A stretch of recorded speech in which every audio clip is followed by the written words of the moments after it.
হাতে গোনা আর মাত্র কয়েকটা দিন চরম ব্যস্ততার মধ্যে দিয়ে কিন্তু পানাগড়ের কোমরপাড়ায় চলছে প্রদীপ তৈরির কাজ। তাদের বংশ পরম্পরায় তারা কিন্তু এই প্রদীপ তারা করে আসছে।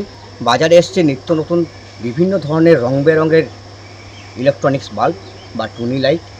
তা সত্ত্বেও কিন্তু প্রদীপের চাহিদা কোনো জায়গায় কিন্তু খামতি পড়েনি। সাধারণ মানুষ আগে যেভাবে প্রদীপ ব্যবহার করতেন, এখনও দীপাবলির রাত্রে প্রদীপ ব্যবহার করে, তাই তাদের চাহিদার কিন্তু কোনো ভাটা পড়েনি। আর সেই কারণে মানুষের চাহিদা পূরণ করতে তাদের পুরো দমে চলছে তাদের সেই প্রদীপ তৈরির কাজ। বাজারে রংবাহারি লাইট, মোমবাতিকে পেছনে ফেলে আজও এগিয়ে মাটির প্রদীপ। কালীপুজো দীপাবলি মানেই বাঙালির প্রথম চাহিদা মাটির প্রদীপ।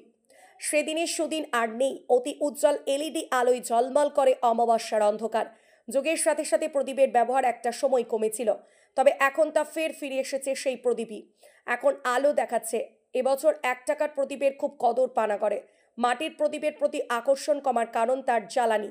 একটা সময় প্রদীপের আলো কমেছিল তার তেল বা ঘিয়ের খরচের কারণে, তবে সেসব ধারণা পিছনে ফেলে এবার দীপাবলিতে দাপটের সঙ্গে ফিরছে মাটির প্রদীপ।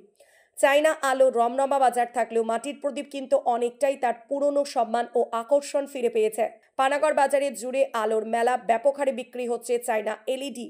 তবে এই বাজারেও আশার আলো দেখাচ্ছে মাটির প্রদীপের ক্রমবর্ধমান বিক্রি। লাইট এসছে বাজারে নানা রকম, সেই জন্য কি প্রদীপ কমেছে? না না, তা কি হয়? আচ্ছা, এই যে পুজো জিনিস, এটা তো সব দিন চলবে।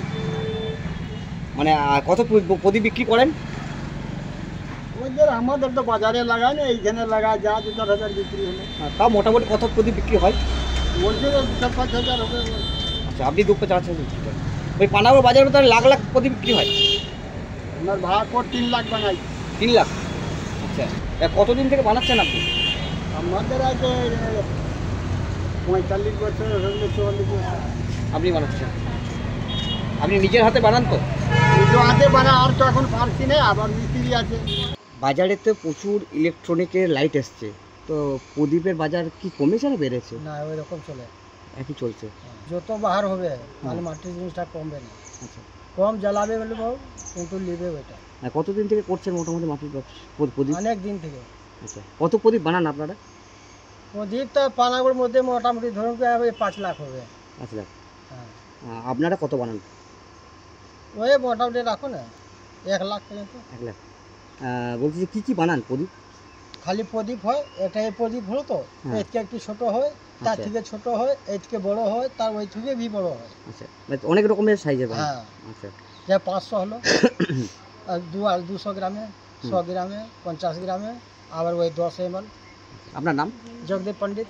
তাদের বংশ পরম্পরায় তাদের এই ব্যবসা, এবং তারা যেটা জানাচ্ছেন এই পানাগড়ের এই মার্কেটে প্রায় 5 থেকে 7 লাখ প্রদীপ তারা বিক্রি করে থাকেন, এবং নিত্যদিন তাদের প্রায় 30 থেকে 40 হাজার প্রদীপ তারা কিন্তু তৈরি করে যাচ্ছেন। সাধারণ মানুষ চায় যে মাটির টানে, মাটির কাছে তারা আটকে থাকতে, সেই মাটির টানে মাটির কাছে থাকার জন্য মাটির ব্যবহার দিনের দিন কিন্তু আগের থেকে অনেক বেড়েছে। যদিও মার্কেটে বিভিন্ন ধরনের মাটির বিকল্প এসছে, সেই সমস্ত বিকল্পকে ছাপিয়ে কিন্তু সাধারণ মানুষ এখনও সেই মাটির টানে, সেই মাটিকে কিন্তু এখনও ভালোবাসেন। আর সেই মাটির সমস্ত জিনিসের পরিষেবা দেওয়ার জন্য এই সমস্ত পানাগড়ে যে সমস্ত কোমরপাড়াগুলি রয়েছে তাদের মাটির তৈরি কাজ তারা কিন্তু চালিয়ে যাচ্ছেন। যদিও বেশ কিছুদিন আগে আমাদের নিম্নচাপ গেছে, সেই নিম্নচাপের জন্য তাদের হাতের তৈরি যে মাটির কাজ, সেই মাটির কাজে বেশ কিছুটা তাদের বিলম্ব হয়েছিল। তাই নিম্নচাপ কাটতেই তারা কিন্তু জোর কদমে আবার লেগে পড়েছেন দীপাবলির সামনে সেই দীপাবলির প্রদীপ তৈরি করার জন্য। এর পাশাপাশি সামনেই রয়েছে ছট পুজো। ছট পুজোতে বেশ কিছু মাটির জিনিস লাগে, ঘট, মাটির তৈরি বিভিন্ন ধরনের প্রদীপ, সেই সমস্ত প্রদীপও কিন্তু তারা তৈরি করছেন। তবে তাদের একটাই কথা, বাজারে নিত্য নতুন যত রকমেরই ইলেকট্রনিক দ্রব্য সামগ্রী বা লাইট আসুক, মাটির টানে কিন্তু সাধারণ মানুষ মাটির প্রদীপ তারা ব্যবহার করবেন, এটাই কিন্তু তাদের মূল কথা। ক্যামেরায় মনোজ সরবের সাথে পাপু লোহার, নিউজ ভিশন বাংলা।